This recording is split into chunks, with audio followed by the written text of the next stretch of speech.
দেখো পছন্দ তো? একটু ঘুরে যাও। হ্যালো এভরিওয়ান, আজকে তোমার সাথে শেয়ার করছি আরেকটা ভিডিও। তো আজকে ছিল আমার লোকেশন বুকিং, আর রিসেপশন ব্রাইডের বুকিং ছিল, আর লোকেশন ছিল গাজলডোবাতে। আর আমি যেদিন এত তাড়াহুড়োর মধ্যে বেরিয়েছি, আর আমি গাড়িতেই মেকআপ করে নিয়েছিলাম। এই ভিডিওটা তোমরা আগেও দেখেছো, কারণ প্রচণ্ড তাড়াহুড়োর মধ্যে আমি বেরিয়েছি আর একদম রেডি হওয়ার সময় পাইনি, তাই গাড়িতেই আমি সবটা করে নিয়েছি।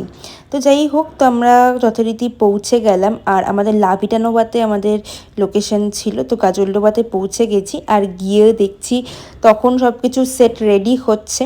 তো যথারীতি আমরা ব্রাইডকে কল করে ঢুকে গেলাম, আর লোকেশনটা এতটা সুন্দর, ভেতরটা আমি তোমাদের সবটাই শেয়ার করছি। একটু ছোটো ছোটো করে আমি ক্লিপ নিয়েছিলাম আমি তোমাদের সাথে শেয়ার করার জন্য।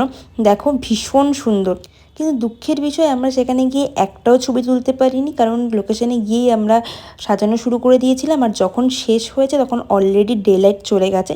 তো একটাও সেখানে ছবি তুলতে পারিনি। আর এই হচ্ছে আমাদের ব্রাইড। এই ব্রাইডের বাসি বিয়ে, বিয়ে, বৃদ্ধি সমস্তটাই আমি করেছিলাম, আমাদের শেয়ারও করেছিলাম, আর তোমরা অনেক ভালোবাসাও দিয়েছিলে। কর্ন খাচ্ছে, কেমন টেস্ট?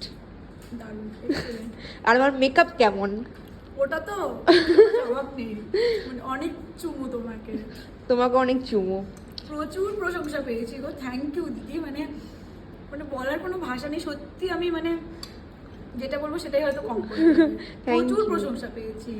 তোমরাও খাও। হ্যাঁ খাচ্ছি, তুমি খাও। কি করবো, আস্তে আস্তে খিদে পেয়ে গেছে, করেই যাচ্ছে দেখো সাজার এক্সাইটমেন্টের চোটে। আর এই হলো ব্রাইডের ফুল লুক।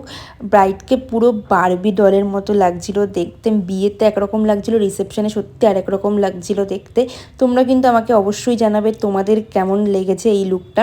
আর যারা যারা নিজের স্পেশাল দিনে বুক করতে তারা কিন্তু কন্ট্যাক্ট করতে পারো 8617681675 এই নাম্বারে। আর যারা প্যাকেজ নিতে চাও তাদের কিন্তু 2টো পার্টি মেকআপ ফ্রি রয়েছে। আর চলো ব্রাইডের মুখ থেকে শুনে নিই ব্রাইডের কেমন লেগেছে। সত্যি ভীষণ সুন্দর হয়েছে। Thank you, thank you so much দিদি, মানে নিজেকে চিনতে পারছি না, অন্যরকম। Thank you so much. 3টে লুক নিয়ে স্যাটিসফাইড? 4টে লুক নিয়ে স্যাটিসফাইড? একদম একদম, মন্দিরকেও ভীষণ মিষ্টি লাগছে। Thank you.